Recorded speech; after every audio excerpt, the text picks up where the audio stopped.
Khaira mines के पास भी 62,500 वृक्ष काटे गए। 62,500 वृक्ष, ये मैं नहीं कह रहा हूँ, वो आरटीआई बता रहा कि बीसीसीएल के केंदुआड़ी कोलवरी एरिया में 2006 में गोपालीचक में एमटा कंपनी के आउटसोर्सिंग आए थे। उक्त स्थल पर 75,000 वृक्ष थे। ये मैं कोई मौखिक नहीं कह रहा हूँ, ये डीएफओ ने हमें आरटीआई में बताया कि उक्त स्थल पर 75,000 वृक्ष थे। उन वृक्षों को विदाउट परमिशन के काट दिया गया। डीएफओ ने कहा मेरा मन भी भावुक होता है, मैं भी रोता हूँ वृक्ष के देखकर।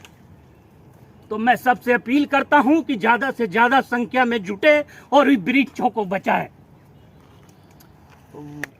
झारखंड की अगर पेपर पत्रिका आप देखेंगे तो पर्यावरण पे बड़ा जोर देता है, लेकिन वही पर्यावरण धू धू कर जल जाता है, खुद अपने ही हाथों काट देता है, पता ही नहीं चलता है। रोजी रोजगार भी चाहिए और हमें शुद्ध हवा भी चाहिए। अगर मैं बात कर लूं, आप देख सकते हैं ये नंबरिंग है, हम लोग घनघोर जंगल में है। इसको ये मत देखिएगा कि हम फिल्म शूट कर रहे हैं, अब ये मत समझिएगा कि हम लोग आए हैं अपना रील्स बनाने। रील्स नहीं बनाने आए हैं हम लोग। हकीकत क्या है अगर देखा जाए तो पर्यावरण की बात किया जाए तो पहला नंबर होता है। अब दैनिक जागरण उठा के देख लीजिए, अच्छे पेपर उठा के देख लीजिए, उसमें दिखाता है कि झारखंड नंबर 1 पे है। लेकिन झारखंड की कहानी आज मैं आपको खुलेआम मंच में दिखाऊंगा। खुलेआम आप देखेंगे तो चौंक जाएंगे कि जिस पेड़ पे नंबरिंग लगाया जाता है उसी पेड़ को काटा भी जाता है, और जब काटने के लिए लोग यहाँ के अगर बचाव में रखते हैं तो उन्हें जेल तक भेज दिया जाता है। ये मैं सच्चाई आपको बता दे रहा हूँ। अब कुछ लोग आप देख रहे हैं, आप लोग कहेंगे कि इतने लोग घने जंगल में क्या कर रहे हैं। तो ये लोग पेड़ अभी कुछ दिन पहले त्राहिमाम हो गया था कि हम जिंदा हैं अगर तो ऑक्सीजन से जिंदा है, लेकिन आज क्यों उस पेड़ को काटा जा रहा है। मैं इनसे ही जानना चाहता हूँ कैसे कैसे लोग हैं जो इस तरह का कार्य करके भी लोगों को बता नहीं पा रहे। यहाँ का पेपर पत्रिका नहीं बता पा रहा है, यहाँ का मीडिया नहीं बता रहा है। शर्म आ रही है ये मुझे तो ये सब सोच कर। मैं आप देख रहे हैं इनको, आप देख लीजिए। लोग कहते हैं कि मौत के बाद ये सब साया दिखता है, लेकिन मौत से पहले अगर हम जिंदा हैं तो ऑक्सीजन से, और ऑक्सीजन नहीं मिलेगा तो हम जी कर भी मर जाएंगे। हमारे बीच में है बबलू सिंह जी जो समाज सेवा करते हैं और समाज सेवी हैं। पहले तो स्वागत है मेरे यूट्यूब चैनल जोश एक्सप्रेस में आपका। मैं ग्रामीण एकता मंच का अध्यक्ष हूँ। ग्रामीण एकता मंच परिवार के तरफ से जोश चैनल को बहुत बहुत धन्यवाद देता हूँ कि आज ही उन्होंने इस घने जंगल में आकर और जो दुनिया को पर्यावरण की सच्चाई दिखाने का काम कर रहे हैं, इनके लिए मैं जोश चैनल को बहुत बहुत धन्यवाद देता हूँ। जिस तरह कहते हैं कि एक बेटा अगर पैदा कर दिया जाए तो उसको सेने के लिए, पालने के लिए बहुत समय लगाया जाता है। एक पेड़ को हम अगर लगाते हैं तो बहुत उम्मीद से लगाते हैं, लेकिन आपको मैं देख रहा हूँ जिस तरह से चोला आप में देख लिया जाए। लोग कहते हैं कि मरने के बाद ये सब होता है, लेकिन जीते जी आपने इसको क्यों ओढ़ लिया? पहला सवाल मेरा होगा। मैं जीते जी बीसीसीएल और जिला प्रशासन हमें जिंदा लाश बना दिए। मैं चल फिर रहा हूँ लेकिन आंख के सामने देख रहा हूँ कि हरे भरे जंगल को तहस नहस करने पे उतारू है। प्रत्येक दिन मैं इस जंगल में आ रहा हूँ, किसी न किसी रूप में रोकने का प्रयास कर रहा हूँ। पूरे फाइल मेरे रखे हुए हैं, इनमें डॉक्यूमेंट्स है। इस एरिया में एक बार माइंस चलाया तो 75,000 वृक्ष काटे। उस समय भी मैंने हाई कोर्ट में पीआई दर्ज किया, उस पर सुनवाई हुई, बीसीसीएल को दोषी माना कि आपने गलत कार्य किया है, और उसके बाद 134 हेक्टेयर में वृक्ष लगाने का आदेश दिया। अब फिर इनके द्वारा 2021 में इस घनघोर जंगल को चुपके आउटसोर्सिंग चलाने के लिए काट रहा था। मैंने डीएफओ से जाके मिलकर उसकी शिकायत की और आवेदन दिया कि सर इस स्थान पे इतने पेड़ है, माननीय उच्च न्यायालय का आदेश है कि बगैर आदेश के पेड़ नहीं काटे जाए, लेकिन पूरा सिस्टम पर्यावरण के नाम पर फैल है। आपको लगता होगा कि ये बंदा फेंक रहा है, मैं भी जानता हूँ, क्योंकि आजकल समाज सेवियों की कमी नहीं है। जो घर से निकलता है सफेद से पैंट और शर्ट पहने तो वो समाज सेवी हो जाता है। लेकिन हम आपको प्रूफ करेंगे, आप बने रहिए वीडियो के साथ, मैं प्रूफ करके भी दिखाऊंगा। क्या है आपके पास सबूत? क्या है सबूत? क्या है सबूत? सबूत ये है कि आप देखिए, दिखाओ बेटा, इधर दिखाओ बेटा। ये देखिए कि डोजर से बीसीसीएल के द्वारा वृक्षों को काटा गया। जी दूर से जी दिखाते रहे, हाँ, दिखाते रहे। ये देखिए डोजर से वृक्षों को देखिए दूर से लिए हैं। इस स्थल को बीसीसीएल के द्वारा डीजीएमएस के नियमों के तहत बताया कि ये स्थल आज सुरक्षित है, और फिर वहीं पे जो विस्थापन हो रहे हैं उन लोगों को हरे भरे वृक्षों से काटकर और इसी स्थल पर बीसीसीएल के द्वारा बसाया गया। आप देख सकते हैं कि कितने बड़े बड़े वृक्ष काटे गए हैं।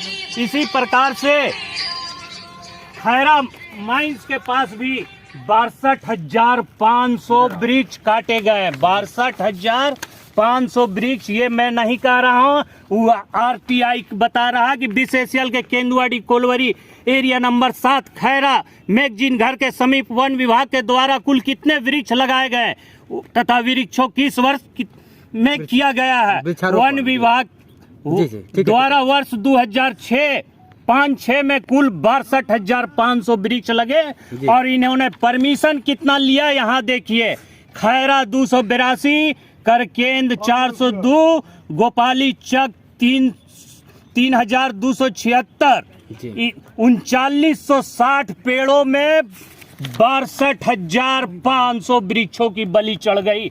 मैं लिखते रहा, लेकिन प्रशासन से लेके ऊपर तक सभी पैसे में बिके हुए हैं। चलिए अगर हम बात करते हैं, शर्म आनी चाहिए यहाँ के जो पर्यावरण मंत्री हैं, उनसे मैं सवालात करूंगा और चाहूंगा भी कि ऐसे लोग अगर साथ आते हैं, सामने आते हैं, तो आप कहाँ छुपे रहते हैं। सवाल करना चाहूंगा, कुछ लोग हैं उनसे भी यहाँ, चलिए माना कि वो कुछ लोग थे ऐसे कर रहे थे, लेकिन आप इनको देख सकते हैं उम्र के लिहाज से। लोग कहते हैं कि उम्र का भी एक पड़ाव होता है, ये तो झूठ नहीं बोलेंगे। क्या नाम हुआ आपका महाराज? उदय तिवारी। उदय तिवारी साहब, आप यहाँ के लोकल रहने वाले हैं। कैसी कैसी समस्या यहाँ पे बहुत काफी उत्पन्न रही है, जिसके आप लोग इतने लोग आए हुए, क्यों आए हैं? सबसे पहले तो जोहार। अच्छा, जोहार माने प्रणाम, स्वागत। आप आए, और ये झारखंड जो है इसको आप परिचय में जब भी देखते होंगे, जंगल, झाड़, पहाड़, सबसे पिछड़ा इलाका माना जाता है। हाँ, इसीलिए। और यहाँ का ये संस्कृति भी है और यहाँ की संपत्ति भी। जी। हमारे आदिवासी, हम लोगों का कल्चर है कि हमारी प्रकृति ही देवता है। जी, हम पर्यावरण को ही पूजते हैं। जी, क्योंकि पर्यावरण ही जीवन है। जी। और जिस तरह से लगातार वृक्षों की कटाई खास करके कोयलांचल क्षेत्र में हो रही है, यह बहुत दुखद है। जिस प्रकार विकास के नाम पर और प्रगति के नाम पर ये जो विकराल स्थिति अभी कुछ दिन पहले उत्पन्न हुई, कोरोना ये हम लोगों का लाया हुआ बीमारी है।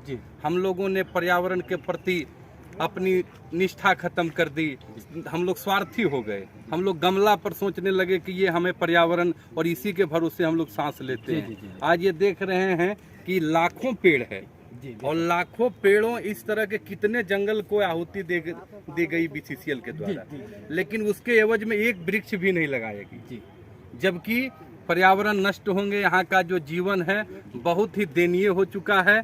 अतः बीसीसीएल सरकार जो भी उनसे हम यहाँ पर्यावरण मंत्री से, आपकी वाणी को मैं रोकना चाहूंगा सर, पर्यावरण मंत्री से अगर देखा जाए तो आप लोग का क्या सवालात रहता है? कभी आप लोग इसके पक्ष में आप कभी आवेदन दिए? मंत्री जी क्या हमारे, देखिए हम लोग जो संगठन ग्रामीण एकता मंच हैं, हमारे बड़े भाई श्री बबलू सिंह जी निरंतर इस पर प्रयासरत रहते हैं, और जितने भी जिनको चिट्ठी देना चाहिए, डीएफओ, डीजीएमएस, भारत सरकार, राज्य सरकार, ये पीआईएल, ये दुनिया भर का लड़ते रहते हैं, और ये हम लोग इनके साथ हैं, और आगे भी हम लोग सबसे अपील करते हैं कि इस लड़ाई में लड़े, क्योंकि ये लड़ाई किसी संस्था अथवा एक परिवार अथवा एक व्यक्ति का नहीं है, ये पूरे देश, पूरे विश्व, क्योंकि पर्यावरण में ऐसा देश नहीं है जो सांस नहीं लेता।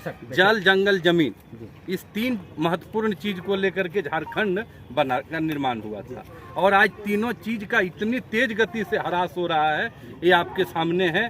और हम पर्यावरण से, प्रबंधक से, आप लोग का खास मांग क्या है? अगर देखा जाए तो, अगर क्या कर दिया जाए तो, आप सरकार, आप लोग के बारे में अगर देखा जाए तो क्या आप लोग क्या हकीकत मांग क्या है? हम लोग को बकस दिया जाए कि प्रकृति का जो इतना बड़ा दिया हुआ तोहफा है, हमको कुछ दे न दे, लेकिन इस चीज को हमें सुरक्षित रहने दें, जिससे धनबाद संरक्षित हो और धनबाद के लोगों को एक शुद्ध हवा मिले। चलिए, आपने समय दिया इसके लिए बहुत बहुत धन्यवाद। आप ही बताते हैं कि आदिवासी जंगल में रहते हैं, ये मैं नहीं बताता हूँ, इतिहास गवाह है और भूगोल भी गवाह है कि आदिवासी जंगल में रहते हैं, लेकिन वही आज आदिवासी मुख्यमंत्री भी है।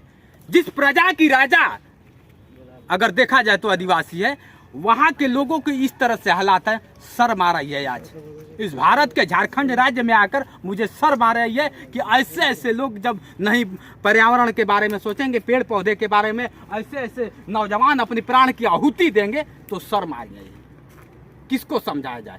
लास्ट आपका सवाल है सर, मैं आपसे करना चाहूँगा कि अगर देखा जाए तो मुख्यमंत्री, मंत्री और यहाँ के प्रशासन जितने आपने कार्रवाई की, तो क्या आपके कार्रवाई पे कितने इन्होंने अपना नजर डाला? कार्रवाई का एक देखा जाए तो मात्र ये पत्र भूंजा खाने के भर ये लोग समझते हैं। अच्छा, ये पत्र भेज दिए और इस पे कोई कार्रवाई नहीं करते हैं। सारे पत्र को लेके हर एक बार हमें पीआई दायर करना पड़ता है। पर्यावरण पे पीआई 4 साल चला। अभी पूरे धनबाद, पूरे भारत में धनबाद प्रदूषण पे नंबर 1 पे चल रहा, और उसको लेकर ग्रामीण एकता मंच ने माननीय उच्च न्यायालय में पीआई दर्ज कराया है, और जिस पर निरंतर सुनवाई चल रही है। और जिला प्रशासन को, बीसीसीएल को और प्रदूषण नियंत्रण बोर्ड को दोषी माना है। ये लोग एफिडेविट दे रहे हैं कि हमने ये प्लान किया, लेकिन कोर्ट को ये नहीं बता रहे हैं कि मेरा ये प्लान करने के बाद प्रदूषण का लेवल कम हुआ है। यहाँ के रहने वाले लोगों का 4 साल आयु, 5 साल आयु हर एक अखबार में, मीडिया के माध्यम से पता चल रहा कि कम हो रहा। और बीसीसीएल का मैं एक चाल दिखाना चाहूंगा कि आप कुछ वृक्षों में देखिएगा नंबरिंग किया है, और कुछ वृक्षों को देखिएगा कि इस प्रकार छोड़ दिए हैं। देखिए यहाँ पे वृक्ष को आप देखिए, इस स्थान पर वृक्ष के नंबरिंग की गई है। दिखाई दे रहा है एकदम नंबरिंग देखिए। और उसके बाद उस बगल वाले वृक्ष पे देखिए नंबरिंग नहीं किया है। क्या बीसीसीएल माइंस चलाने के लिए इस वृक्ष को काटेगा और इस वृक्ष को छोड़ेगा?